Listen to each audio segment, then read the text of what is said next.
أعوذ بالله من الشيطان الرجيم. بسم الله الرحمن الرحيم. الحمد لله رب العالمين والصلاة والسلام على أهلها. أما بعد، رب اشرح لي صدري ويسر لي أمري واحلل عقدة من لساني يفقهوا قولي. قال رسول الله صلى الله عليه وآله وسلم: إن لقتل الحسين حرارة في قلوب المؤمنين لا تبردوا أبدا۔ رسول خدا صلی اللہ علیہ وآلہ وسلم امام حسین علیہ السلام کی شہادت کے حوالے سے ایک حدیث ارشاد فرماتے ہیں۔ اس حدیث میں آپ اس بات کی طرف اشارہ کر رہے ہیں کہ امام حسین علیہ السلام کی شہادت میں ایک ایسی حرارت ہے، اور یہ حرارت بھی مومنین کے دلوں میں ہے، اور یہ حرارت لا تبرد ابدا، لا تبرد ابدا، یہ قیامت تک یہ حرارت کبھی ٹھنڈ نہیں پڑے گی۔ یہ حرارت اسی تسلسل کے ساتھ تا قیام قیامت جاری رہے گی۔ یہ حسین کون ہیں کہ جس کا نام آتے ہی ہر آزاد پسند انسان کی جو باضمیر ہو، جس کا وجدان اور ضمیر زندہ ہو، وہ اس حسین کے سامنے سر تسلیم خم کرتے ہوئے نظر آتے ہیں۔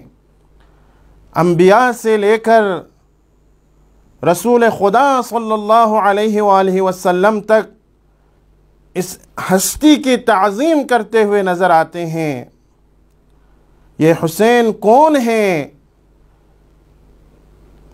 کہ ان کی شہادت کی وجہ سے ایسی حرارت پیدا ہو گئی مومنین کے دلوں میں، جو قیامت تک یہ حرارت اسی تسلسل کے ساتھ جاری رہے گی۔ یہ حسین کون ہیں؟ اور ابھی انسان کئی سو سال گزرنے کے باوجود آج بھی بہت سارے جگہوں پر اور بہت سارے انسان ابھی بھی حسین کو صحیح نہیں پہچانتے۔ آج بھی اگر حسین کو انسان پہچان لے تو یہ انسان چاہے جس دنیا کے جس کونے میں ہی کیوں نہ ہو، جس بر اعظم میں ہی کیوں نہ ہو، جس مذہب سے اس کا تعلق ہی کیوں نہ ہو، جس مکتب سے ہی اس کا تعلق ہی کیوں نہ ہو، ہر انسان باضمیر انسان ہو، جس کا وجدان زندہ ہو، جو آزاد پسند ہو، تو ہر انسان یہ کہتے ہوئے نظر آتے ہیں کہ انسان کو بیدار تو ہو لینے دو، ہر قوم پکارے گی ہمارے ہیں حسین۔ ہر انسان جس مکتب سے ہی اس کا تعلق ہی کیوں نہ ہو، ہر انسان یہ کہتا ہوا نظر آتا ہے کہ حسین میرا رہبر ہے، حسین ہمارا رہبر ہے۔ یہ حسین کون ہیں؟ اور اس حسین نے کربلا کے اس ریگستان میں کیا کیا کہ تا قیام قیامت آنے والی نسلوں کے لیے حسین نے درس دے کر گیا۔ آزادی کا درس حسین نے کربلا میں دیا۔ آج دنیا کے بڑے بڑے رہنما اگر کسی تحریک میں اگر کامیاب ہو گئے ہیں تو اپنی اس تحریک کو وہ کربلا اور امام حسین علیہ السلام کے مرہون منت سمجھتے ہیں۔ ان کی تحریک کی کامیابی امام حسین اور ان کی تحریک پر ڈیپینڈ ہے۔ گاندھی بھی اپنی آزادی کی تحریک کو حسین ابن علی کی مرہون منت سمجھتا ہے۔ ہر انسان، ہر باضمیر انسان جو آزاد پسند ہو، وہ حسین ابن علی کے اس قیام سے، اس تحریک سے اپنے لیے درس لیتا ہے۔ یہ حسین کون ہیں؟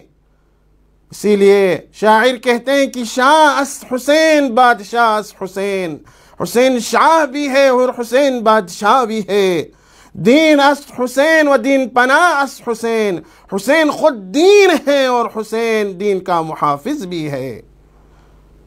آگے جا کر شاعر بتاتے ہیں کہ سرداد نداد دست در دست یزید، یہ حسین وہ حسین ہے کہ جس نے اپنے ہاتھوں کو بیعت کے لیے یزید کے سامنے نہیں پھیلایا، بلکہ اپنا سر اسلام کی خاطر قربان کر دیا۔ سرداد نداد دست در دست یزید، یہ حسین وہ ہے کہ جو اسلام کی آبیاری کے خاطر اپنا سب کچھ قربان کرتا ہے، اپنا سر اسلام کی راہ میں قربان کرتا ہے، لیکن کبھی بھی یزید اور ظالم جابر انسان کے سامنے اپنے ہاتھوں کو بیعت کے لیے نہیں پھیلاتا۔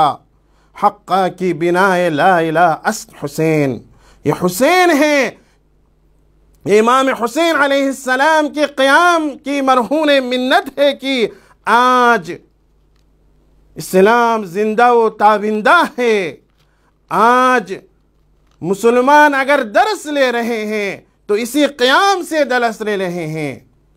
کیوں نہ ہو اس تحریک میں، امام حسین علیہ السلام کے اس قیام میں ہر قسم کے افراد کے لیے نمونہ اور آئیڈیل موجود تھے۔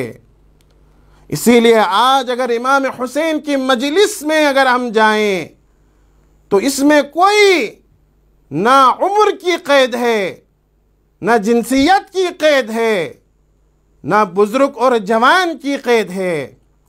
کیوں؟ اس لیے کہ کربلا وہ عظیم درسگاہ ہے جو ہر قسم کے انسان کے لیے اس میں درس موجود ہیں۔ ہر قسم کے اور ہر صنف کے افراد کے لیے اپنے اپنے آئیڈیل اور نمونے کربلا کے اس قیام میں موجود ہیں۔ کربلا کے اس قیام میں اگر بچوں کے لیے، نومولود بچوں کے لیے اگر آئیڈیل اور نمونہ تلاش کرنا چاہیں تو علی اصغر کی شکل میں موجود ہیں۔ نوجوان کے لیے اگر آئیڈیل اور نمونہ اگر ڈھونڈنا چاہے کربلا کے اس قیام میں تو قاسم ابن الحسن جیسے نوجوان موجود ہیں جو ہمارے نوجوانوں کے لیے آئیڈیل اور نمونہ ہیں، اسوہ ہیں۔ اور اگر جوان افراد کے لیے آئیڈیل کے لیے کوئی اسوہ اگر اس تحریک میں اور اس قیام میں اگر ڈھونڈنا چاہیں تو حسین ابن علی کا وہ فرزند جو شکل و شباہت میں رسول خدا صلی اللہ علیہ وآلہ وسلم جیسا تھا۔ جوانوں کے لیے علی اکبر میدان میں نمونے کے طور پر موجود ہیں، اور اسی طرح بوڑھے افراد کے لیے حبیب ابن مظاہر جیسے افراد موجود ہیں اس دانشگاہ میں، اس یونیورسٹی میں۔ ہر قسم کے افراد کے لیے درس دینے والے افراد، آئیڈیل اور نمونہ اور اسوہ موجود ہیں۔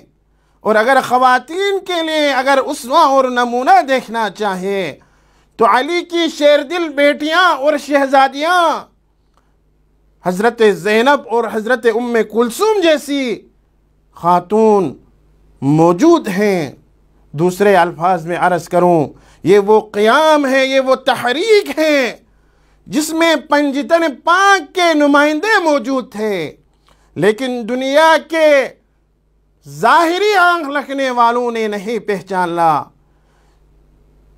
ظاہری طور پر دعویٰ کرنے والے کہ ہم اپنی آنکھوں سے ہر چیز دیکھ رہے ہیں، انہوں نے امام وقت کو نہیں پہچانا۔ لیکن جو بابصیرت تھے، جن کی آنکھوں سے پردے ہٹ چکے تھے، انہوں نے دیکھ لیا کربلا میں پنجتن پاک کے نمائندے موجود تھے۔ علی مرتضیٰ کی نمائندگی کربلا میں امام حسین علیہ السلام کر رہے تھے، رسول خدا کی نمائندگی علی اکبر کر رہے تھے جو شکل و شمائل میں ہو بہو پیغمبر اکرم جیسا تھا۔ امام حسن کی نمائندگی کربلا میں قاسم ابن الحسن کر رہے تھے، اور اسی طرح حضرت فاطمہ زہرا سلام اللہ علیہا کی نمائندگی اپنی بیٹی زینب اس قیام میں اور اس تحریک میں نمائندگی کر رہی تھی۔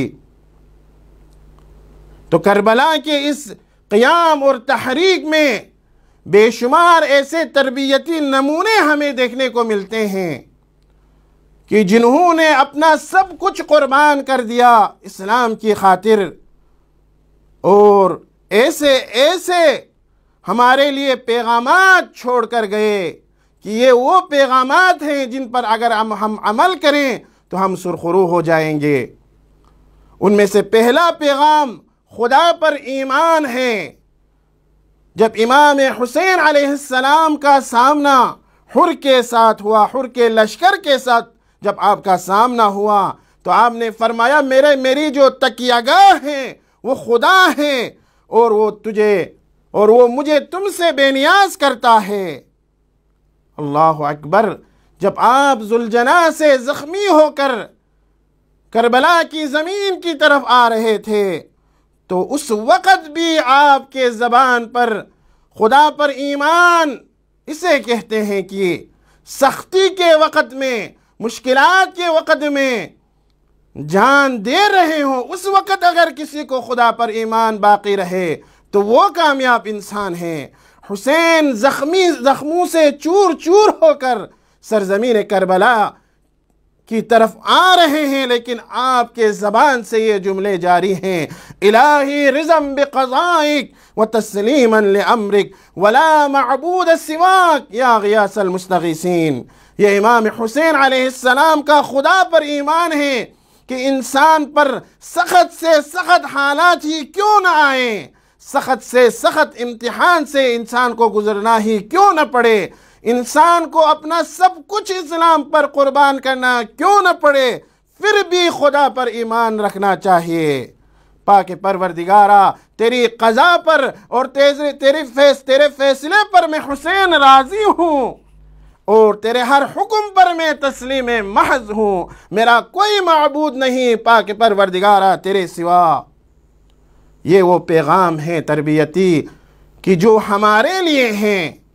ہم اگر ان تربیتی پیغامات پر عمل کرنے کی کوشش کریں تو اس دنیا میں اور آخرت میں دونوں جگہوں پر ہم کامیاب اور سرخرو ہوں گے۔ دعا کرتے ہیں پاک پروردگارا ہمیں امام حسین علیہ السلام کے اس قیام میں جتنے بھی تربیتی پیغامات ہیں ان تمام پیغامات پر عمل کرنے کی توفیق عطا فرما۔ والسلام علیکم ورحمۃ اللہ وبرکاتہ۔